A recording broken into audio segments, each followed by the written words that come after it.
Welcome to my formations tutorial for Sea Power. In this game, managing your formations is often the key to victory. Knowing how to position your ships effectively can greatly improve your chances of surviving enemy attacks while maximizing your path to success. Before we dive in, please remember to like this video, share it with your friends, subscribe if you haven't already, and leave a comment below. Your support really helps me continue creating videos like this. So, without further ado, let's get started. Part 1. Basic Principles for Formations. When designing your formations, the first thing you need to do is understand your ships, their abilities, and their capabilities. If you don't, you risk placing them in the wrong positions, where they won't be effective. Once you're familiar with ship classes and their roles, try to mentally classify your ships into 3 categories: escorts pickets, core, and high-value assets. Escorts pickets. These ships should be positioned at a good distance from the center of your formation. They are usually the most exposed but also the least valuable overall. Core ships. These should be spread out within the formation, providing mutual cover for one another while maximizing protection for your high-value assets. High-value assets. These are the most important ships in your formation and should always be placed at the center, where they are best protected. It's crucial to think through this structure before opening the formation menu, as it will depend heavily on the specific scenario you're playing. For example, in a large scenario with a carrier, a Ticonderoga, and a couple of frigates, the high-value asset will obviously be the carrier, the Tico will serve as a core ship, and the frigates will act as pickets escorts. In a smaller scenario, a frigate might take on the role of a core ship, depending on the assets available. Now that you have a better idea of how to assign ships to a formation based on their value and capabilities, the next question is, where should you place the formation itself? That's what the next part of this video will cover: threat axes. Part 2. Threat axes. When you enter a scenario, you're usually given a general intel report about the threats in the area and their approximate direction relative to your starting position. Taking this into account, and as soon as the game begins and you start receiving updates, you should decide where your threat axes are. If you've played games like Harpoon or CMO in the past, you probably already know what threat axes are. However, if you're watching this video, it's likely because you're new to the concept or want to develop your understanding. In simple terms, a threat axis is the bearing from which different threats are most likely to approach. Generally, there are 3 primary threat axes: ASuW axis, the bearing from which aircraft or missiles are most likely to approach; ASuW axis, the bearing from which enemy surface threats are most likely to come; ASW axis, the bearing from which enemy submarine threats are most likely to appear. In the context of the Cold War, and in most scenarios where the primary anti-surface weapon for both aircraft and surface units is the anti-ship missile, the ASW and ASuW axes often overlap. This is because the most significant threats to your formation will usually be missiles, regardless of whether they're launched by a ship or dropped by an aircraft. However, keep in mind that this won't always be the case. In certain scenarios with limited missile threats or unique conditions, the 2 axes might differ significantly. The ASW axis is almost always aligned with the direction your formation is heading. For example, if your formation is moving east, the ASW axis should be directed east. If your formation is heading north, the ASW axis should point north. A submarine directly ahead of your formation is exponentially more dangerous than one behind you or on your flanks. Submarines in those less threatening positions must move to engage, making them easier to detect. Example scenario: let's consider a formation with the following assets: 1 carrier, 1 cruiser, 2 frigates. Suppose the intel indicates enemy ships to the north and an enemy airbase to the northwest, while your formation is moving southwest. Here's how you might organize your formation. Place the carrier in the center as the high-value unit. Position the cruiser to the north-northwest, approximately 5 miles from the carrier, as a core unit with strong SAM capabilities to cover the primary threat axis. Assign 1 frigate to the southwest, directly ahead of your formation's path, about 15 miles from the carrier, to handle ASW threats.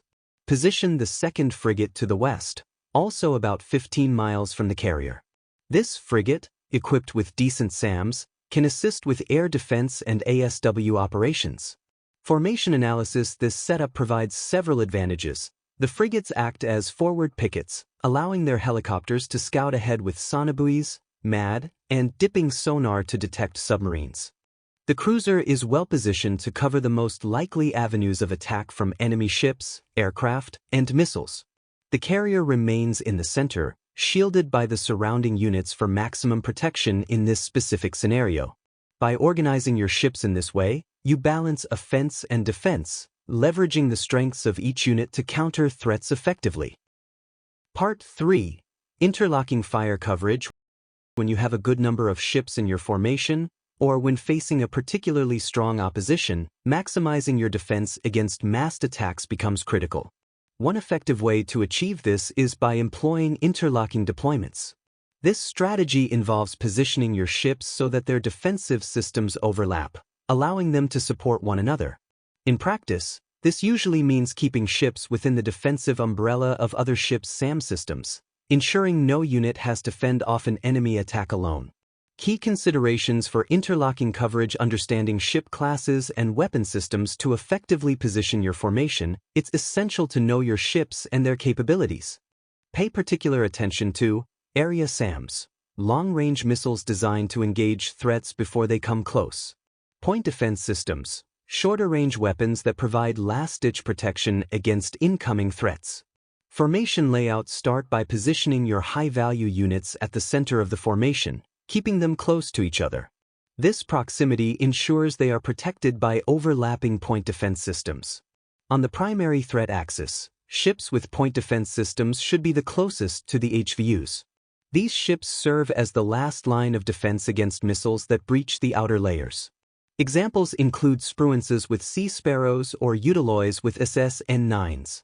Ships with area defense SAMs should be positioned further out, at distances appropriate to their missile range. A rule of thumb for spacing: a simple guideline is to position your ships so that the distance between them is no greater than half the range of their SAM systems. For example, if 3 ships have missiles with a 30-mile range, position them no more than 15 miles apart along the threat axis. This ensures all ships can contribute to the defense, and if one ship is targeted, it won't face the attack alone. Other ships in the formation will provide support. Next to be considered is how far you want your very long-range anti-air snipers. Ships like the Belknap class with SM-2ERs or Kirov and Slava in the Soviet side, armed with SS-N-Axis, can make a significant difference. Should they be kept closer to the middle of the formation to protect high-value units more directly? Or placed farther out, maximizing their reach and engaging threats before they get too close? This decision often depends on the scenario and the threats you expect to encounter. Balancing reach with proximity to the core units is key. The balancing act must also consider the fact that missiles aren't infinite. If you send a Belknap 40 nanometers out on a threat axis to max out its AAA range, it will indeed extend your coverage significantly. However, once it runs out of missiles, the ship might find itself in a very exposed position, far from the rest of your formation. Personally, I prefer to keep the longest-reaching SAM platforms closer to the core, ensuring they have mutual support. However, this isn't a hard rule, and like many aspects of formation design, it's a decision you'll need to adapt to the situation. Finally, tailor the spacing to the actual space available. The spacing rules I've given so far assume you're operating in open ocean, where there's plenty of room to deploy your ships freely. However, in restricted waters, such as those present in many sea power scenarios, you must be mindful of how your formation fits within the actual space available. You don't want to run your units into land or narrow passages where they could become easy targets. Practical example: if you want to see this principle in action, I recommend checking out my sea power gameplay videos. I'll include links to 3 of them in the description where you can observe how interlocking fire coverage enhances a formation's defensive capabilities. Part 4. Integrating these ideas into sea power. Now that we've covered the theory, how do we apply it in sea power? The game provides a simple yet flexible and effective system to manage formations. Let's go through the steps. Accessing the formation editor: right-click on any unit in your formation. Go to the Formation Orders tab and click on Formation Editor. Understanding the Formation Editor interface: scale slider. At the bottom of the screen, you'll find a slider that changes the scale of the circle. With the range rings, you can measure distances precisely to position your ships effectively. Formation arrow. The arrow represents the current heading of your formation and provides information about the formation's current and maximum speed. Note on maximum speed. This isn't the top speed of the slowest ship but slightly lower, allowing a speed margin for repositioning without halting the formation's advance. Deploying your ships using the guidelines discussed in previous parts, position your ships according to their roles and capabilities. Place high-value units at the core. Deploy escorts and pickets on the relevant threat axis. Ensure interlocking fire coverage as much as possible. Remember, while changes to the formation are applied instantly in the editor, your ships won't teleport. They must sail to their new positions, so factor in the time it will take for them to assume their ordered locations. Dynamic formation adjustments formation lockbox. At the top of the editor, there's an option to lock the formation shape relative to the heading. If you activate this box, the formation will maintain its shape regardless of changes in heading. When to use the lockbox? I usually don't activate this option, as heading changes can disrupt the positions I've carefully chosen to cover specific threat axes. However, there are scenarios where maintaining a fixed formation shape relative to your heading can be advantageous, such as in less tactically complex scenarios or when you want to focus on speed and cohesion over threat-specific coverage. By combining the theoretical principles discussed earlier with the tools in ASuW's formation editor, you can create effective and adaptable formations that will help you counter threats and dominate the battlefield. Part 5. Conclusions and final thoughts. As with any aspect of naval warfare, plans often go out the window the moment you make contact with the enemy. Always be ready to adapt your formations. Don't set them at the beginning of the battle and forget about them. New threats might appear from unexpected directions, enemy aircraft could flank you before attacking, ruining your ASuW axis deployment, or 1,000 other things could happen. Change your formation accordingly. What I've shared here are the concepts and reasoning I use for my own formations, developed over years of experience playing similar games to ASuW. These principles work well, but they're not infallible. Scenarios and situations are virtually infinite, and sometimes another approach might work better. I can't give you a guide for every possible situation, but what I can provide is a solid foundation that you can build upon to form your own ideas, doctrines, and rules for how to set up your formations in the game. I hope this gives you the tools to do so. Well, gents, that's all for this video. As always, a big thank you to my Patreons. And remember to like, share, and comment on the video. Subscribe if you haven't already.